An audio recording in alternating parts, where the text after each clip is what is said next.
ඔයාලා අහලා තියෙනවද කවදාවත්ම විසඳන්න බැරි වුණ ඇඟ හිරිවැටෙන જાතිය අපිරහස් ගැන? ගොඩක් ඒවා කාලයත් එක්කලා යට ගියත් මේ ලීසා ලෑම්ගේ සීන් එක නම් එහෙම ලේසියෙන්ම අමතක කරන්න පුළුවන් එකක් නෙමෙයි. ඉතින් ඔයාලට අනිවාර්යෙන්ම මතක ඇති ඉන්ටර්නෙට් එකේ පිස්සුවෙන් වගේ ෂෙයා වුණ සෙසිල් හෝටලේ ලිෆ්ට් එකේ වීඩියෝ එක.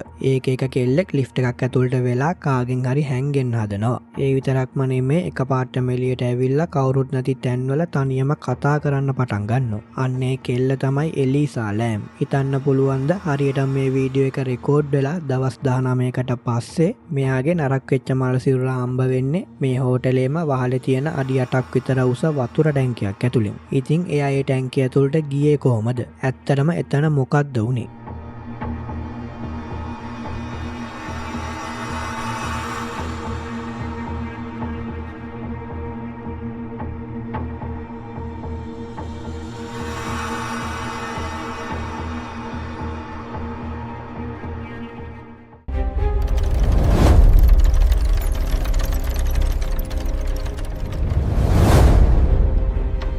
ඉතින් මේ කතාව පටන් ගන්න 2013 ජනවාරි මාසෙන්. එලීසා තමන්ගේ නිවාඩුව ගත කරන්න ලොස් ඇන්ජලිස් වල තියෙන මේ සෙසිල් කියන හෝටලේට එනවා. ඉතින් මේ හෝටලේ නිකන් තැනක් නෙමෙයි. මේකේ ඉතිහාසය පට්ටම අඳුරුයි. ඉස්සර මේකේ දරුණු මිනිමරුව සීරියස් කිලර්ස්ලා පවා නැවතිලා ඉඳලා තියෙනවා. ඒ විතරක්ම නෙමෙයි මේ හෝටලේ ඇතුළේදී සීදි විනාශ ගැනීම පවා සිද්ධ වෙලා තියෙනවා. ඉතින් අපි එලීසාගේ Facebook, Instagram බැලුවොත් එහෙම එයා මාරම සතුටින් විනෝදයෙන් ඉන්න සාමාන්‍ය කෙල්ලෙක්. හැබැයි එයත් එක්කලා මේ හොටෙල් කාමරේ හිටපු අනිත් අයට නම් එලීසාගේ ඇසිරීම ගැන පොඩි බයක් දැනිලා තිබුණා. මොකද එයා දවසින් දවස මාරම අමුතු විදියට හැසිරෙන්න පටන් ගත්තා. කොච්චරද කියනවා නම් හෝටලේ අයට සිද්ධ වෙනවා එලීසා වෙනමම තනි කාමරයකට දාන්න. ඉතින් මෙයා මොකද්ද දන්නවද කරන්නේ? කාමරේ හිටපු අනිත් අයට ගෙදර යන්න එහෙම නැත්නම් go home and go away වගේ අමුතු දේවල් ලියපු කොළ කෑලි තියලා යනවා. ඒ මදිවට සමහර වෙලාවට කාමරය ඇතුලෙන් ලොක් කරගෙන දොර අරින්න ඕනේ නම් පාස්වර්ඩ් එක කියන්න කියලා කෑ ගහනවා.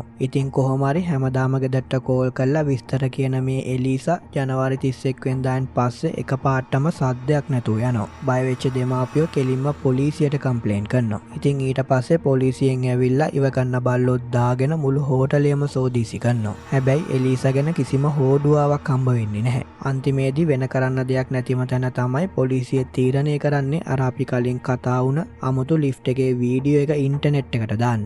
ඒ වීඩියෝ එක දැක්ක ගමන්ම මුළු ලෝකෙම හෙල්ලුණා. අදටත් YouTube එකේ හැමෝම කතා කරන මාතෘකාවක් වුණා. ඉතින් පොලිසිය මේ CCTV වීඩියෝ එක එළියට දැම්මයින් පස්සේ ඔයාලට හිතා ගන්නවත් පුළුවන්ද ඉන්ටර්නෙට් එකේ ඇත්තටම සිද්ධ වුණාද? මේ වීඩියෝ එකේ එලීසා ඇසිරෙන විදිය දැක්කම ලෝකේ මිනිස්සු එක එක කතා හදන්න පටන් ගත්තා. සමහරු කිව්වා එලීසාගේ පස්සෙන් අద్భుත බලවේගයක් එනවයි කියලා. ඒ වගේම තවත් අය කිව්වා මේක යක්ෂයෙක්ගේ ආවේශයක් කියලා. හැබැයි ඒ ඔක්කොටම වඩා අමුතුම කතාව තමයි ගොඩක් අය විශ්වාස කරා එලීසා මේ කරන්නේ අන්තර්ජාලයේ ප්‍රසිද්ධ වුණ එලිවේටර් ගේම් කියන භයානක සෙල්ලම කියලා. ඉතින් ඒ සෙල්ලමට අනුව හරියටම බටන් එකක් එබුවොත් වෙනත් මානයකට යන්න පුළුවන්. මිනිස්සු හිතුවේ එලීසා මේ සෙල්ලම කරලා වෙනත් මානයක හිර වෙලා තමයි ඉන්නේ කියලා. හැබැයි මේ කිසිම කතාවක් නෙමේ ඇත්ත. ඇත්ත කතාව මීට වඩා ගොඩක් භයානකයි වගේම කනගාටුදායකයි. වීඩියෝ එක රිලීස් කරලා ටික දවසක් යනකොට මේ හෝටලේ නැවතිලා හිටපු අනිත් අමුත්තෝ හෝටලේ මැනේජ්මන්ට් එකට අමුතුම පැමිණිල්ලක් කරනවා. එයාලා කියනවා ටැප් වලින් එන වතුරවල අමුතුම රහක් තියෙනවායි කියලා. ඒ වගේම සමහරු කියනවා වතුරවල පාට ටිකක් කළු පාටට හුරුයි කියලා. ඉතින් ඊට පස්සේ කොහොම හරි වතුර ප්‍රෙෂර් එකත් අඩු වුණ නිසා පෙබරවාරි 19 වෙනිදා හොටෙල් එකේ මේන්ටේනන්ස් ටීම් එක යනවා වහලේ උඩ තියෙන වතුර ටැංකි ටික චෙක් කරන්න. එතනදී තමයි මේ කතාවේ භයානකම සිද්ධිය එළියට එන්නේ. එක වතුර ටැංකියක් ඇල්ලලා බලද්දි ඒක ඇතුලේ තියෙනවා එලීසා ලෑම්ගේ නරක් වෙච්ච මල සිරුර.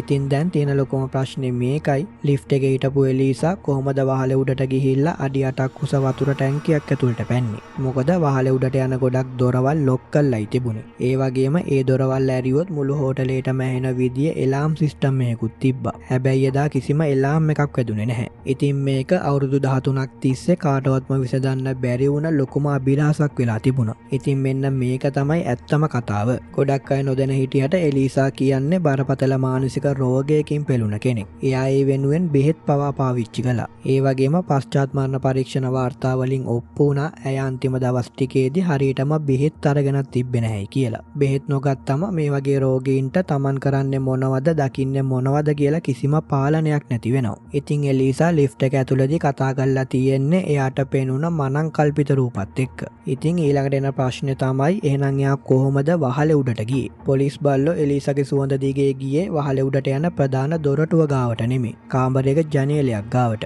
ඉතින් ඇත්තටම මෙතන වෙලා තියෙන්නේ එලීසා කාමරයේ ජනේලෙන් එළියට පැනලා හෝටලේ පිටිපස්සේ තියෙන ෆයර් එස්කේප් ඒ කියන්නේ හදිසි අනතුරකදී පැනලා යන යකඩ පඩිපෙල් දිගේ තමයි වහලේ උඩට නැගලා තියෙන්නේ. ඒ නිසායි කිසිම එලාම් එකක් වැදුනේ නැත්තේ. තමන්ගේ මානසික පීඩනය නිසා බය වුණ එලීසා කාගෙන් හරි බේරෙන්න හිතාගෙන අඳුරේම වතුර ටැංකියක් ඇතුළට පනින්න ඇති කියලා තමයි අවසානයේ තීරණය වුණේ. භූතයෝයි වෙනත් මානයයි ගැන කතා හැදුනට ඇත්තටම එලීසා කියන්නේ තමන්ගේ හිත ඇතුලේ හිටපු යක්ෂයොත් එක්කලා තනියම සටන් කරපු අසරණ වෙච්ච ගෑනු ළමෙක් විතරයි. ඉතින් එලීසා ලෑම්ගේ ඇඟ හිරිවැටෙන අභිරහස අන්තිමේදී ඔන්න ඔය විදිහට තමයි විසඳෙන්නේ. තමන්ගේ මානසික රෝගී තත්ත්වය උත්සන්න වුණ වෙලාවේ එයාම මානසිකව මවාගත්ත දේවල් නිසා එයාව වතුර ටැංකියක් ඇතුළට ඇදලා දැම්මා. ඒ වගේම මීට කලිනුත් එයාව මේ විදිහටම රෝහල්ගත කරපු වෙලාවල් වල අමුතු විදිහට හැසිරලා තිබුණයි කියලා වාර්තා වෙලා තියෙනවා. හැබැයි හරිම අවාසනාවකට මේ පාර එයාව ඒ අඳුරෙන් බේරගන්න ඒ වහලේ උඩ කවුරුත්ම හිටියේ නැහැ. ඉතින් මේ ලෝකෙම හොල්ලපු එලීසාගේ කේස් එක විසඳන්න පොලිසියට අවුරුදු 13ක්ම ගියා. හැබැයි මේ අවුරුදු 13ක කාලය මං ඉස්සරහට ගේන්න තියෙන අභිරහස එක්කලා කම්පයා කරලා බැලුවොත් ඒක නිකම්ම තප්පර ගාණක් විතරයි. ඉතින් මේ වගේම තවත් අద్భుත සිදුවීම් බලන්න ඕනේ නම් අනිවාර්යයෙන්ම අපේ අදෘශ්‍යමාන channel එක subscribe කරලා තියාගන්න.